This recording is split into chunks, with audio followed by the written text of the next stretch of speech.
ಬ್ಯಾಸ್ಗೆ ಅಂತೂ ಚಾಲು ಆತ್ರಿ. ಇನ್ನು ಹಪ್ಪಳ, ಶಾಂಡ್ಗಿ, ಮೊಸರುಗಾಯಿ, ಮೆಣಸಿನ್ಕಾಯಿ, ಬಟಾಟೆ ಚಿಪ್ಸ, ಹಿಂಗ ಎಲ್ಲಾ ತರ ಇನ್ನ ಹಾಕುದ್ ನೋಡ್ರಿ. ಇನ್ನ ಪೂರ್ತಿ ಸೀಜನ್ ಈ ಬ್ಯಾಸ್ಗಿ ಇದು ಮುಗಿವರ್ಗಿ ಬರೇ ಇವ ನೋಡ್ರಿ. ಇನ್ನ ಇವತ್ ನಾವು ಇಲ್ಲಿ ಬಟಾಟೆ ಚಿಪ್ಸ್ ಹಾಕೋದು ತೋರ್ಸಾಕತ್ತೀವ್ರಿ. ಇಲ್ಲಿ ನೋಡ್ರಿ, ನೀರೊಳಗ ಒಂದ್ ಸ್ವಲ್ಪ ಪಟಕ ಉಗದಿವ್ರಿ, ಅಂದ್ರ ಕಪ್ ಆಗುದಿಲ್ರಿ ಅವು. ಅದ್ರ ದಸಿಂದ ಉಗದ್ ಏನೈತಿ, ಈಗ ನೋಡ್ರಿ ಇಲ್ಲಿ ಇಷ್ಟಿಟ್ ದೊಡ್ಡ ಬಟಾಟೆ ತಗೊಂಡ ಈ ರೀತಿ ಮಾಡ್ಕೊಂಡಿವ್ ನೋಡ್ರಿ. ಇಲ್ಲಿ ಯಾವ ರೀತಿ ಬಿದ್ದಾವನ್ನು ತೋರ್ಸಾತೀವ್ರಿ. ಒಂದ ಸೌನ ಇಷ್ಟಿಟ್ ದೊಡ್ಡ ತಂದಿವಂದ್ರ ದೊಡ್ಡ ಬೀಳ್ತಾವ್ರಿ. ಸಣ್ಣ ಆದ್ರ ಏನೈತಿ, ಅವು ಅಗ್ದಿ ಸಣ್ಣನ ಹಾಕವ್ರಿ ಒಂದ್ ಸ್ವಲ್ಪ ಒಣಗಿದ್ದಿಂದ. ಇಲ್ಲಿ ರುಚಿಗೆ ತಕ್ಕಷ್ಟ ಉಪ್ಪು ಹಾಕಾಕತ್ತೀವ್ರಿ. ನೀರೊಳಗ ಉಪ್ಪು ಹಾಕಿ ಕೆಸಿಂದ ಇದನ್ನ ಏನೈತಿ ಬಟಾಟಿ ಏನ ಹೆರ್ದಿದ್ದೀವ್ರಲ್ಲ ಅವನ್ ತಂದ್ ಇದ್ರೊಳಗ ಹಾಕಾಕತ್ತಿದೀವಿ ನೋಡ್ರಿ. ನೀರಂತ್ರು ಪೂರ್ತಿ ಬಿಸಿ ಆಗ್ಯಾವ್ರಿ. ಈ ರೀತಿ ಬಿಸಿ ಇದ್ರನ ಜಲ್ದಿ ಇದಕ್ಕವ್ರಿ ಉಮ್ಗೊಂಡಂಗ ನೋಡ್ರಿ. ಈಗ ಅಷ್ಟು ಏನತಿ ಇದ ರೀತಿನ ಹಾಕೊಂಡ್ ಕೆಸಿಂದ ಒಂದ್ ಸ್ವಲ್ಪ ತೆಳಗ ಮೆಲ್ಲ ಮಾಡೋದ್ರಿ. ಪೂರ್ತಿ ಕುದಿಸುವಂಗಿಲ್ರಿ. ಪೂರ್ತಿ ಕುದಿಸಿದೀವಿ ಅಂತ ತಿಳ್ಕೊರಿ ನೀವು.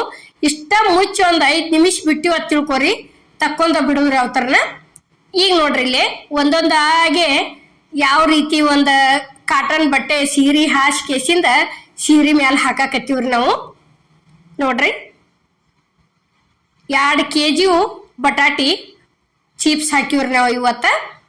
ಇಲ್ಲಿ ನೋಡ್ರಿ ಈ ರೀತಿ ಹಾಕೋತ ಹೋಗುದ್ರಿ. ಬಾಳ ದೊಡ್ಡ ತಂದಿವತ್ ತಿಳ್ಕೊರಿ, ಒಂದಿಟ ಕಟ್ ಹಾಕವ್ರಿ, ಚಂದ ಬೀಳುದಿಲ್ಲ. ಸ್ವಲ್ಪ ಅದ್ರೊಳಗ ಮೀಡಿಯಂ ತಂದಿವ್ ಅಂದ್ರ ಒಂದ ಸೌನ ಚಂದ ಬಾಳ್ ಬೀಳ್ತಾವ್ರಿ. ಈಗ ನೋಡ್ರಿ ಇಲ್ಲಿ ಮಾಡಿದಂತಾವ ಅಷ್ಟು ಬಟಾಟಿ ಚಿಪ್ಸ ಇಲ್ಲಿ ತೆಳ್ಳಗ ಆರ ಹಾಕಕತ್ತೀವ್ರಿ. ಈ ರೀತಿ ಬಾಳ ಕುದಿಸಿದೀವಿ ಅಂದ್ರ ಇಷ್ಟು ಚಂದ ಒಂದೊಂದಾಗಿ ಆರಕಾಕ್ ಬರುದಿಲ್ರಿ ಅವು, ಯಾಕಂದ್ರ ಪೂರ್ತಿ ಕಟ್ ಆಗಿಬಿಡ್ತಾವು.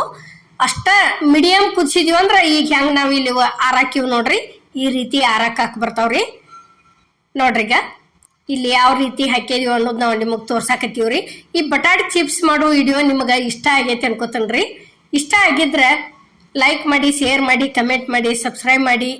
ಈಗ ನೋಡ್ರಿ ಪೂರ್ತಿ ಒಣಗ್ಯಾವ. ಇಲ್ಲೇ ಗ್ಯಾಸ್ ಮೇಲ ಕಡಾವಿಗೆ ಎಣ್ಣೆ ಹಾಕಿದೀವ್ರಿ. ಎಣ್ಣೆ ಹಾಕಿ ಯಾವ ರೀತಿ ಆಗ್ಯಾವ ಅನ್ನೋದು ನಾವು ನಿಮಗ್ ತೋರ್ಸಾಕತ್ತೀವ್ರಿ. ಇಲ್ಲೇ ಕರಿದನು ಇಷ್ಟು ಮಸ್ತ್ ಆಗಿ ಬರ್ತಾವ್ರಿ ಬಟಾಟಿ ಚಿಪ್ಸ್ ಅಂತೂ. ನೋಡ್ರಿ ಇವು ಸ್ವಲ್ಪ ಎಣ್ಣೆ ಕಾಸ್ಬೇಕ್ರಿ, ಬಾಳ ಕಾಸ್ಬಾರ್ದು ಇವಕ್ಕ. ನಾವ್ ಎಷ್ಟು ಸ್ವಲ್ಪ ಕಾಸ್ತೀವೋ ಅಷ್ಟು ಚಲೋ ಹಾಕವ್ರಿ. ಕಡ್ಯಾಕ್ ತೆಗದಿಂದ ಒಂದೀಟ್ ಬಂಗಿ ಪುಡಿ ಉದ್ರಿಸಿ ಬಿಟ್ಟಿವ್ ಅಂದ್ರ ಬಾರಿ ಬೆಸ್ಟ್ ಹಾಕವ್ರಿ. ಎಲ್ಲರಿಗೂ ನಮಸ್ಕಾರ.